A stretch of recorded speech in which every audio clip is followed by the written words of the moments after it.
Assalamualaikum warahmatullahi wabarakatuh. Apa kabar anak-anakku semuanya? Kita kembali di pembelajaran IPS kelas 5 dengan materi jenis-jenis usaha ekonomi masyarakat. Nah, untuk kali ini kita belajar di tema 2. Siapkan buku tema 2 di KD 3.3.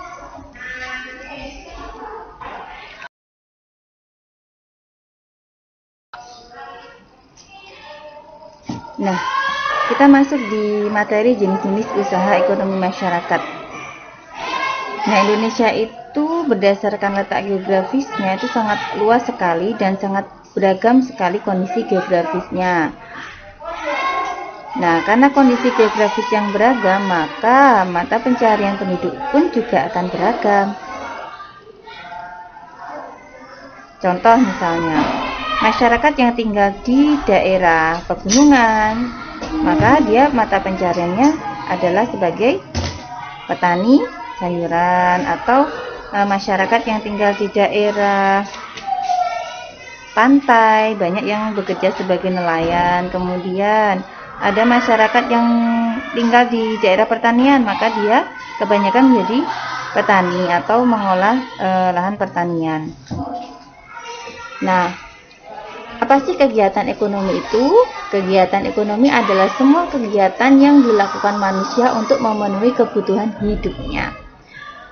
Nah, macam-macamnya usaha bidang ekonomi. Yang pertama ada pertanian, kemudian ada bidang perkebunan, ada bidang peternakan, ada bidang perikanan, ada bidang kehutanan, ada bidang pertambangan, perindustrian, dan perdagangan. Nanti kita akan bahas satu persatu ya.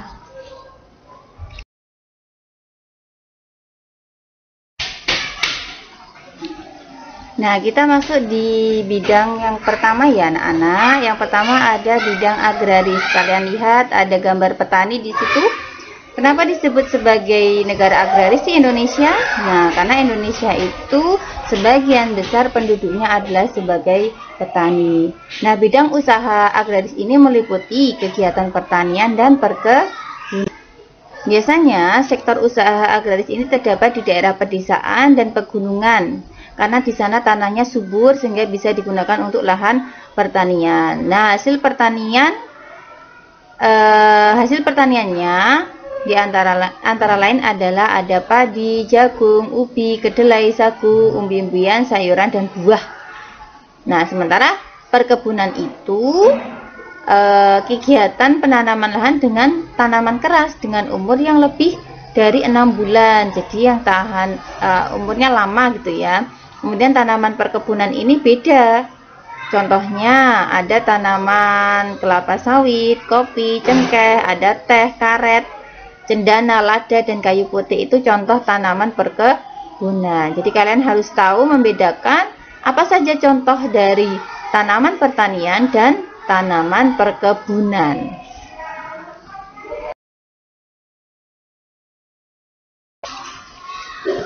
Ya, lanjut ya. Kita di jenis usaha yang kedua, ada peternakan. Nah, kalian bisa lihat di situ ada peternakan apa? Peternakan ayam.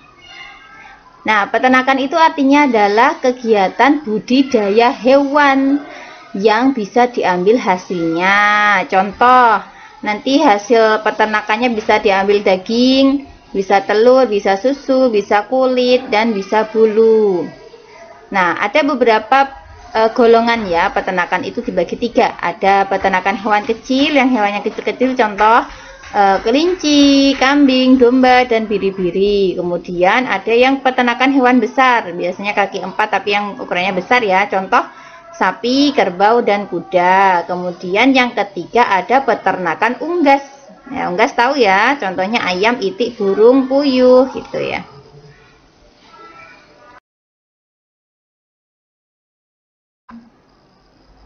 Kemudian yang ketiga di bidang perikanan. Perikanan itu biasanya dibedakan menjadi perikanan darat dan perikanan laut. Kalau yang darat itu usaha memelihara dan menangkap ikan di perairan darat. terdiri atas perairan, perikanan air tawar dan perikanan air payau. Biasanya dilakukan di sungai, danau, rawa, waduk, bendungan, empang, sawah, dan bisa aja kolam. Nah, kemudian contohnya kalau ikan di sungai, danau itu apa aja yang air darat, perikan darat? Contohnya ada ikan lele, ada nila, ada mujair, gurame, dan ikan mas. Sementara yang perikanan laut itu menangkap ikannya di pantai atau di laut.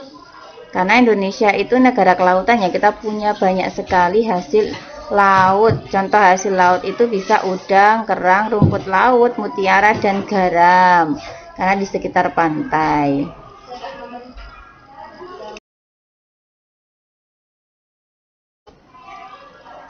Nah, kita masuk di bidang usaha keempat, ada pertambangan atau ekstraktif. Nah, kita lihat ya, itu ada gambar pengerukan ya, pengerukan pakai alat besar, itu pertambangan. Nah, dari kondisi geologisnya, Indonesia itu mengandung banyak sekali tambang. Kita tuh kaya, punya banyak barang tambang ya. Nah, ada beberapa jenis barang tambang. Yang pertama ada tambang mineral logam, contohnya emas, perak, itu yang mineral logam. Kemudian ada mineral non logam, contohnya belerang, marmer, batu gamping. Yang ketiga ada barang tambang sumber energi, contohnya minyak bumi, batu bara, dan gas, itu untuk sumber energi ya. Nah, barang-barang tambang ini nantinya bisa dimanfaatkan oleh manusia atau masyarakat, bisa diambil dari alam, kemudian bisa dijual, bisa di dalam negeri maupun diekspor ke luar negeri. Contoh perusahaan yang mengeksploitasi barang tambang di Indonesia itu ada PT Pertamina minyak gitu ya, kemudian PT Aneka Tambang, ada Freeport. Freeport ini yang menggali emas di Indonesia di daerah Papua, kemudian ada PT Chevron Pacific Indonesia.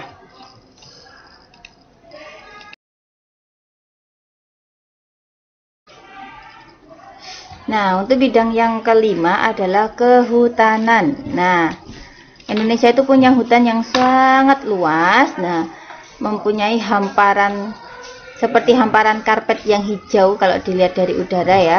Sehingga Indonesia pernah mendapatkan julukan Zamrud Khatulistiwa. Nah, hutan itu berfungsi sebagai tempat berkembangnya fauna. Nah, dari situ ada banyak tumbuhan juga ya. Nah, itu bisa diambil manfaatnya hutan itu. Contoh, nanti kita bisa mengambil kayu, kemudian damar dan rotan sebagai hasil hutannya.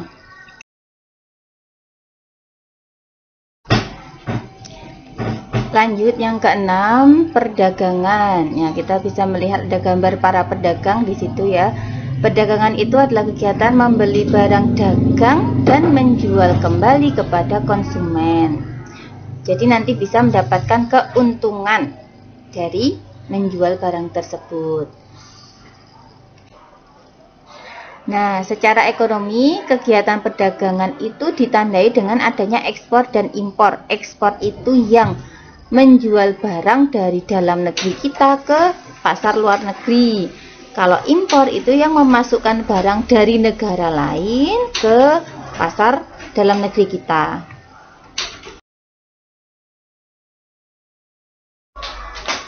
Yang ketujuh adalah perindustrian.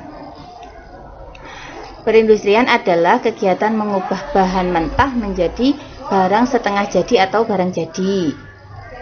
Nah, bahan mentah ini diperoleh dari mengambil dari sumber daya alam yang ada di Indonesia.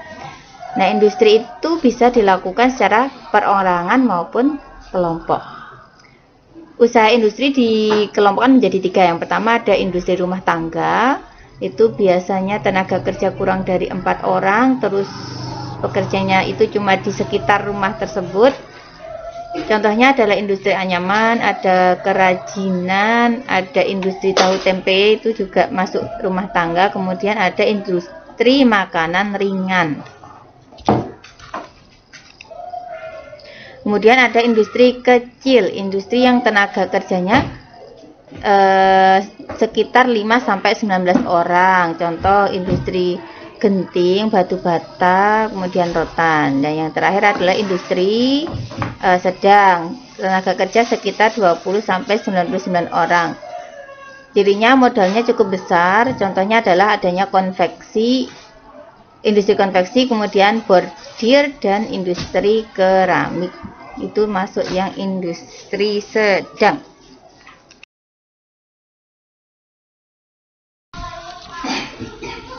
Kegiatan ekonomi itu ada yang dikelola sendiri, ada yang dikelola secara berkelompok. Nah, yang dikelola sendiri itu disebut sebagai usaha perorangan.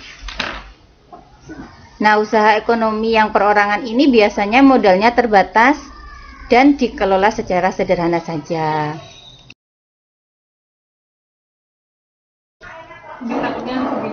Contoh usaha ekonomi perorangan diantaranya adalah usaha pertanian. Itu biasanya secara perorangan ya, sawah itu modalnya terbatas, digarap petani sendiri itu. Kemudian yang kedua ada perdagangan. Itu yang perorangan biasanya yang kecil-kecil dan sedang. Contohnya berdagang, pedagang keliling, ada pedagang kaki lima, itu perorangan ya. Pedagang di pasar, warung, ada yang membuka toko kelontong, itu perorangan juga. Untuk yang jasa, contoh yang perorangan itu ada fotokopi, ada bengkel, ada potong rambut, ada jualan pulsa, itu juga perorangan. Kemudian industri kecil, yang perorangan contohnya industri rumahan, ada kerajinan anyaman, mebel, dan lain-lain. Nah, yang usaha ekonomi kelompok itu adalah usaha yang dijalankan secara bersama-sama. Namanya juga kelompok, jadi ya bersama-sama. Baik dalam hal modal, pengelolaan maupun bagi hasil. Contoh usaha ekonomi yang dikelola bersama-sama, contohnya ada firma, ada CV, ada PT, ada BUMN, Badan Usaha Milik Negara, ada perusahaan daerah dan koperasi. Nah, firma itu adalah perusahaan yang didirikan sedikitnya 2 orang. Biasanya sudah saling kenal, kemudian mendirikan usaha bersama. Nah, dalam firma ini jika ada resiko, ya resikonya ditanggung bersama. Kemudian yang kedua, CV, Komanditer Vennootschap atau persekutuan komanditer. Nah, yang CV ini ada sekutu aktif dan pasif nanti. Yang aktif itu yang mengelola, kemudian yang aktif itu yang hanya menyertakan modal saja. Kemudian ada PT atau perseroan terbatas. Nah, dalam PT ini ada modalnya itu diperoleh dari penjualan saham. Saham itu apa? Saham itu adalah surat berharga, tanda keikutsertaan menanam modal dalam perusahaan.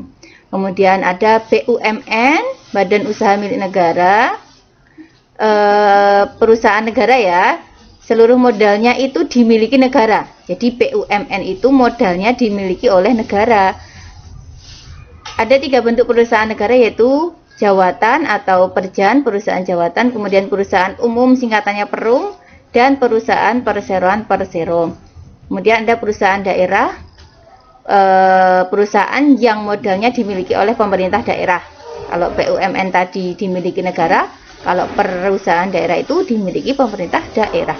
Kemudian terakhir ada koperasi. Kalian tahu ya, kita sering banyak jumpai koperasi. Kalau di sekolah ya ada koperasi sekolah. Nah, koperasi ini adalah usaha bersama dalam bidang ekonomi, berdasarkan prinsip saling membutuhkan dan kesamaan kebutuhan anggotanya. Ada 5 bentuk koperasi, ada koperasi konsumsi, koperasi simpan pinjam, koperasi produksi, koperasi jasa, dan koperasi serba usaha.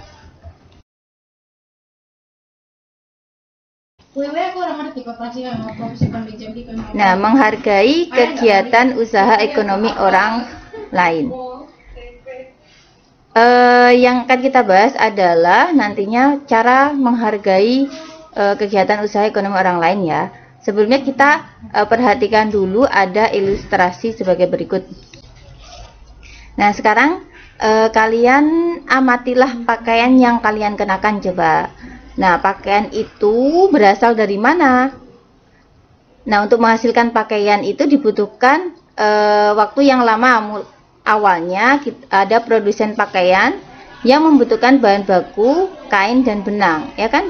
Pakaian kalian kan terbuat dari kain dan benang, itu dari perusahaan pakaian. Kemudian kainnya dari mana? Kainnya dari perusahaan pemintalan benang. Kemudian bahan baku benang dari mana? Bahan baku benang dari kapas yang dihasilkan dari perkebunan tanaman kapas. Jadi saling berhubungan gitu ya anak-anak. Terus untuk jadi benang dari mana? Ya, kapas dipintal terlebih dahulu dari benang tenun di pabrik tenun hingga menjadi kain. Selanjutnya baru kain bisa dibuat pakaian oleh penjahit. Nah, itu ada putaran proses yang panjang untuk memproduksi pakaian. Nah, artinya apa? Artinya banyak sekali pihak yang terlibat dalam proses produksi pakaian yang kita pakai. Siapa aja? Ada petani kapas, tadi karena kita butuh kapas ya. Ada pekerja pemintalan yang membuat benang, ada penenun kain, ada penjahit yang memproses bisa jadi pakaian, kemudian ada pengusaha garmen atau kainnya. Mereka masing-masing punya peranan yang penting. Nah, oleh karena itu kita perlu sekali untuk menghargai kegiatan usaha ekonomi orang lain.